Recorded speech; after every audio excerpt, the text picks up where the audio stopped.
All right. I love this shirt. Absolutely love this shirt. Welcome to The Wayward Widow. That's me. I'm Poet. My partner, Sky, he was my partner for almost 14 years. He passed away and he transitioned on February the 27th of this year. So I'm brand new at this. I'm like at the kindergarten stage is what I tell everyone. I'm definitely a kindergartner. I'm going to make my iced coffee. I talked about this in the other video. This is my dragon mug. I got this from Temu. It was like $4. I got it last year. And so I'm going to make my iced coffee. But I want to talk about a couple of things that I think are important. Someone left a comment and talked about normal. How upsetting it was to have people say, you know, this is your normal, or find your normal, or your new normal.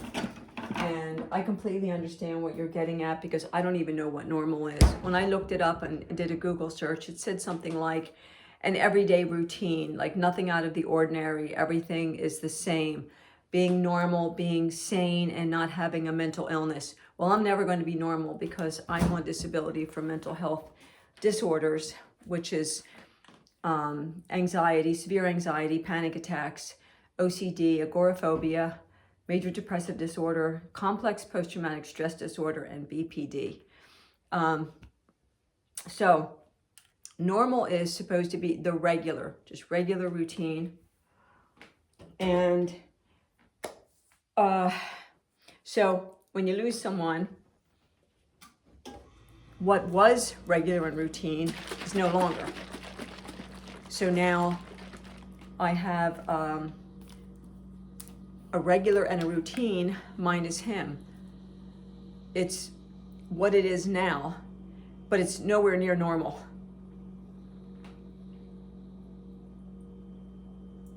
Add my chocolate and get my French vanilla. It's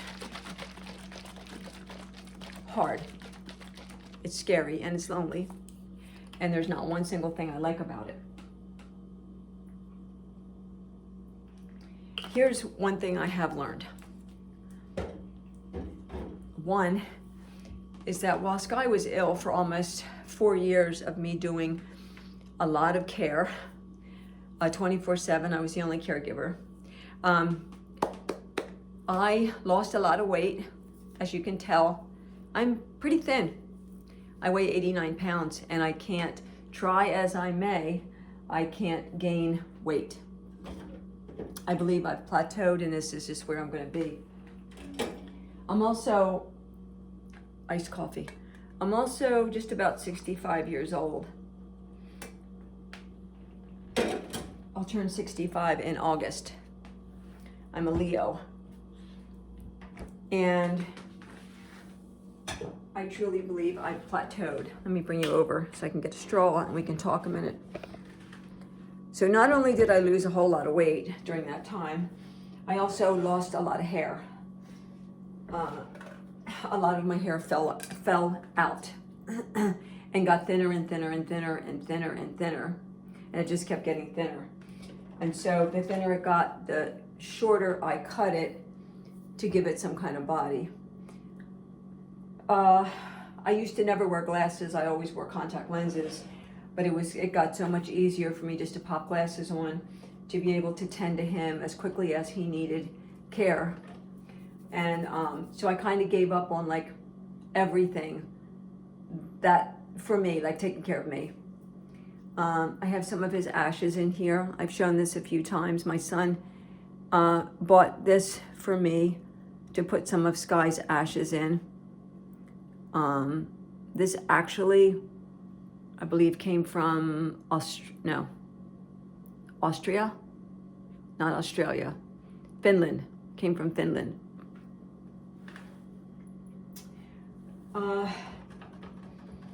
So the other thing is, so my body has taken a toll. It's hard, and I know that.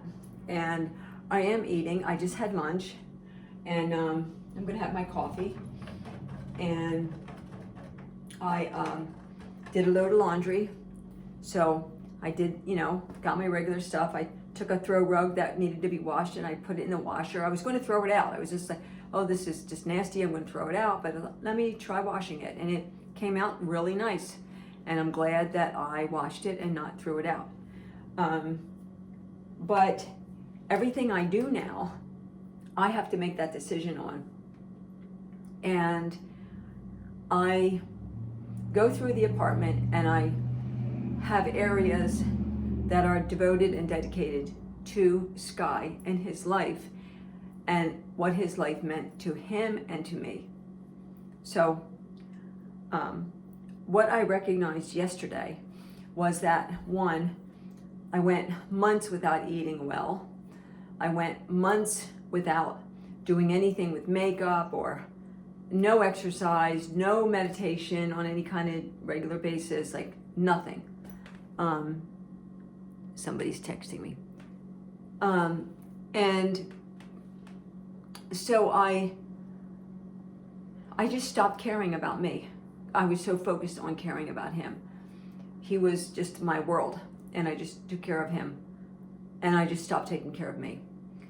So yesterday I recognized that no matter how much I cry, no matter how much I don't eat, no matter how much I stay in bed, no matter how much I pace through this house, no matter how many altars I set up, how many shrines I set up, how much the stuff I set up, I do that for me, my comfort for me at this point. But I realize and I know that he's not coming back in earthly form. He's not coming back. He's never going to walk through the door again and give me a hug. I'm never going to get into his snuggle spot. He had a spot right here on his neck that I just fit perfectly in. And I would just kiss his neck right here. And I always said, oh my God, I just love your snuggle spot. I was crying yesterday, so I have a lot of cry circles on my glasses. I recognized all these things yesterday, that I can continue to fall apart or I can start working on me, because if I die and go away, there goes Sky's memory, all the memories that I had of him that I could share, all of the feelings and things I'm going through alone, I will not be able to share anymore. And there's a lot of widows out there and a lot of widowers, and there's a lot of us left behind. I said it yesterday. Every second, 105 people around the world die, which means there are 105 families and people left behind, like we are, to pick up the pieces and go on, try to go on the best we can. So what I did was I brought the TV into the bedroom, and I did that because Sky died here at home in the living room in a hospital bed. And so when I walk through the living room, it's very painful for me. His agonal breathing, the last moments of his life, his body being taken out of here, really hard.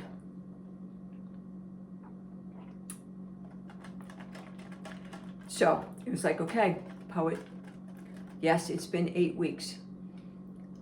Let's get going. Let's start taking care of you now. So I laid down on the bed, I watched a TV program for a half an hour instead of crying. I started to cry, I'm like, nope, you're not gonna cry. Not right now. There'll be a time for the tears, but not right now. Put something on. Watch something that can make you smile. And I did that. And then I went over into the bathroom and I got a nice warm shower. And I got done that. I came back over in the bedroom and I got my Insight Timer app. If you want to meditate and you don't know where to start, I would suggest going to Insight Timer. There's so many free things on Insight Timer, including chants and mantras and things, and also a timer itself that you can pick the sound of the bell for starting and ending and how long you want to sit meditation. So I did my meditation. I did sound meditation, song meditation. That's what I choose to do. I do a vocal meditation where Sky always sat silently in his meditation, full lotus, and that's how he practiced. I did it completely different. But I did my meditation, and after I did my meditation, I got up, I got on the bedroom floor, and I exercised for 15 minutes. floor exercises, arms, hands, legs, turns, twists, 15 minutes. I gave myself 15 minutes of exercise just to get my body moving. I don't need it to lose weight. I'm skinny as a rail, and I'm very aware of it, and so is my doctor, and so is my therapist, and nobody's happy about it, but it's the way it is right now. But I needed to move for the endorphins. And so I did that, and then it was dark out, and I knelt by my bed and I prayed. I knelt down at my bed and I prayed. And I prayed to God. And I prayed for everything that was in my heart. And so those things, a little TV or reading a book, a warm shower, exercise, meditation, and prayer are going to be my nightly routine or throughout the day. I need that in order to stay alive, to keep Sky's memory alive, because I cared about him. I loved him. He was a part of my life, a huge part of my life, for almost 14 years. And I don't want to let that go. I don't want to fall to pieces so badly that I can't talk to people about him or remember him myself. And so I did that, all that, and I felt good afterwards. I felt clean. I felt a little bit energized, but a little bit tired, but in a good way. Not a exhausted, crying, I can't go on tired, but a good tired, a good way. Not everybody is at that point. And I'm brand new at this widow stuff, this left behind stuff. Sky and I talked about death all the time. We talked about life, we talked about death, birth, we talked about science, we talked about God, we talked about Buddhism, we talked about Stoicism, we talked about everything when we had our deep discussions. And he absolutely believes that everything is cyclic, there's no beginning, there's no end, everything just goes around and you go into your next life. So he often talked about how many lives he wondered that he already lived and how many lives he's going to live. And so I think about him now, and I believe he's moved on to his next life, and I believe it has something to do with Buddhism, and I believe that maybe he is a monk in some capacity, whether it's brand new or he's a seasoned monk. Let me show you our wedding picture. We were married for a short period of time. The guys that cut the grass show up on Wednesdays. Here's our wedding picture. We got married May the 17th, 2014, and we divorced. Our divorce was final early September 2015. So we were only married a little over a year. We did not want to stay married. You can see he's wearing a sash. Let me put that window down, shall I?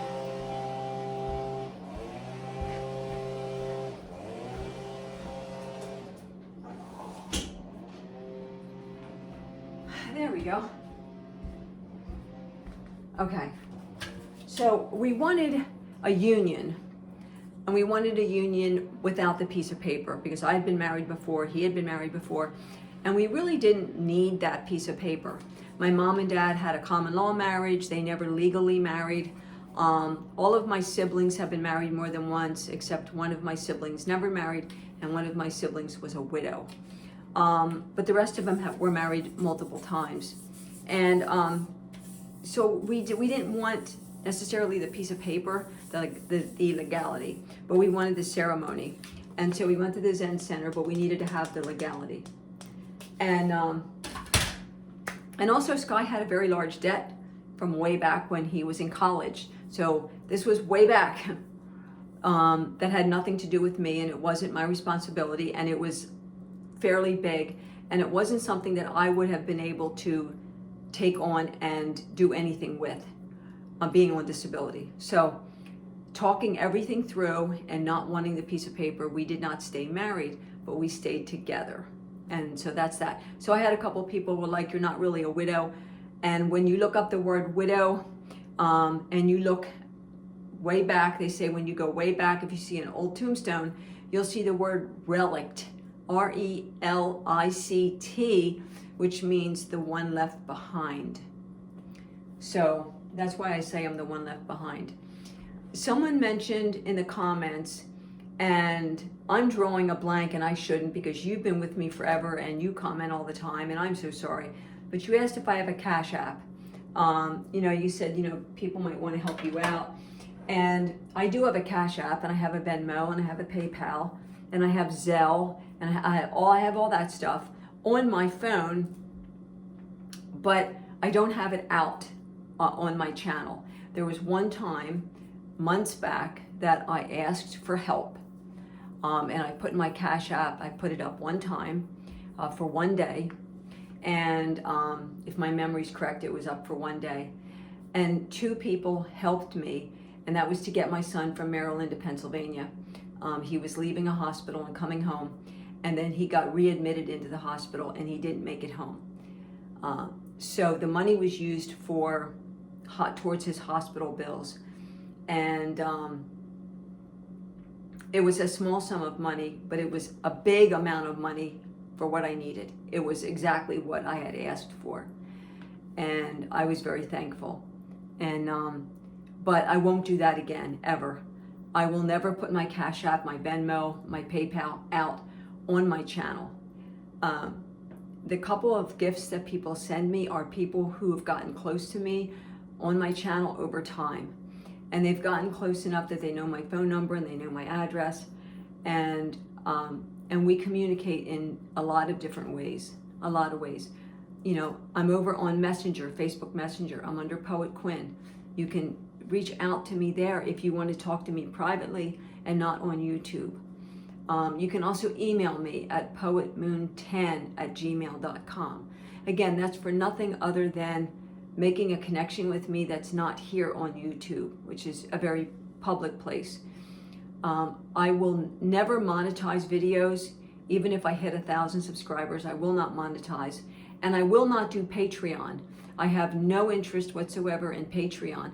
I brought it up a couple of times, saying to a few people, I know that there's Patreon, but I knew enough about it because I'm subscribed to people who have Patreon, and I know Patreon is a pay. You pay $5, $10, whatever, to get special content from the person you're subscribed to. And so you can go over to that person's Patreon and you can pay per month to get more exclusive content from the person you're subscribed to. I will not do Patreon.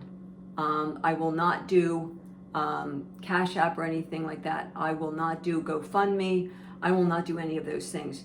If I survive this, being in my apartment for the next year, which is my goal, it's going to be through credit cards and a dear friend that I have here or two that have given me $10 or $20 to help me maybe pay a utility bill or something. But that's why I keep my fingers crossed about Section 8. But being at number 170 on the list, it's by the time the year is up, my number might be up closer to number 1. So I just have to get through the next year, but not through my subscribers' dimes. I won't do that. I feel like whatever it is I have to say, I'm just going to say it to you here, and you don't need to go over somewhere else to get something more exclusive. However, there are a lot of really amazing channels out there that can give really good advice. People who are going through things that know what it's like, but they can't do it here on YouTube. I'm friends with a few people that really know their stuff, and they have Patreons, and that's beneficial. But for me, there would be no reason for me to do anything like that. So that's that. So if I make it through, a little bit of credit card debt. I can pay about half my rent from my check. It's the other half that gets a little sticky. But we'll just see how things work out. And I hope I can stay here for the next year. I paid May's rent, which kind of locks me in for the next year. It does lock me in for the next year, because if I was going to move, I would have needed to give them notice by the end of this month on the last day. Now, if something really freaky happens between now and the 30th, and I still have time to give them notice, the corporate office, I have time to give them notice and say I'm moving, they will most likely just refund May, because May has already been paid for. When we moved in, we paid for last month's rent. And I'll just say I forgot, you know, and they will refund that money. And if I lose that month's rent, I don't want to say, oh well, but that would be on me, wouldn't it?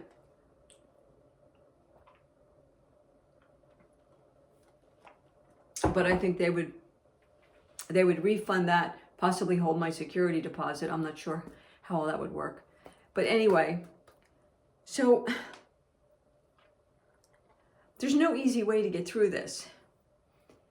And everybody's different. There are people that can't get out of bed due to their grief. There are widows and widowers. There are men that have lost their wives. They don't know what to do. They don't know where to turn. They don't know where to begin. There are men that have small children that they're trying to raise now. There are women that have small children that they're trying to raise on their own. People are going like, what do I do? How do I manage? How do I go on without him or her? How do I go on when my right arm's been cut off, or half my body's been removed, or, you know, like, we were a team. There was two. And now there's just one. And how do you do it? And I believe every one of us does it differently. So for me, because I'm so physically worn down, and I don't want to go into heart failure or something, I know that I need to start taking care of me, or I will be as dead as Sky is. And I want to be around a little bit longer. The very last thing he said to me, that he was able to say to me, was, I don't want to leave you. And I said to him, I don't want you to leave me either. But your body's a little tired, babe. And so I set this routine last night. And I said, I'm going to do it every night. It's very easy to get a shower, a little bit of exercise, prayer, meditation. I think it's a good start for me. And I'm going to have my time to cry. I'm going to have my time to be lonely. I'm lonely now. That's why I'm doing this. I'm incredibly lonely. And you guys know what it's like. So if I can ever get sure enough about going live, I will go live, but I'm just not sure enough about it. My friend Erin gave me a lot of tips on how to hold the camera and all kinds of things. I have a couple more questions. Erin, I have a couple more questions for you. Erin is at My Crazy Life 777, Benzo Buddies, yeah. She does a live almost every single day. She has tapered off a benzo and another medicine, I believe. And so she's a wealth of information. So definitely check her out, and definitely check out her Patreon, because she knows her stuff. So I'm going to do what now? Have my coffee. I'm gonna have my coffee, and I'm gonna ask Erin some more questions about going live, and I probably will Google a video on going live. It's just with a lot of the videos on YouTube, some of them aren't up to date, and so you get some really old information. So it's best to go to somebody who does lives, which in this case would be Erin or my friend Karen. Karen, what are you exactly? Northern girl? Northern woman? Check Karen out. I'll put it in my description box, what Karen's channel actually is. It's either Northern girl or that Northern girl or that Northern woman. Karen, don't beat me up. Karen and I have been friends forever, and Karen gave me that purple cup that I use when I want a little bit of coffee. So I'm going to go finish my coffee. I'm going to check these texts out that are on my phone. But however it is you need to grieve, do that. And if you want to reach out and you want to talk to me separately, if you're a widow or a widower and you don't know what to do and you just need somebody to talk to who understands, reach out to me through Messenger on Facebook. Poet Quinn, Quinn. My background picture is nature scene. And you can always just say, hey, is this Poet? Or Poet Moon 10, all one word with the number 10 at gmail.com. And we can communicate that way. If you're grieving and you're mourning and you don't know what to do, you don't know who to talk to, nobody understands, get in touch with me if you would, because I could use someone to talk to who has been through it, who is going through it. Now, I have a lot of amazing friends, and there's only one or two. There's two people that have lost a loved one. I'm trying to think off the top of my head, that's still going through some immense grief. So feel free to reach out to me if you care to. So I'm going to go have my coffee. You guys have the best day you can. What do I say today? Pain is inevitable. Suffering is optional. It's something that one of the Stoics has said. I'm going to try to live by that.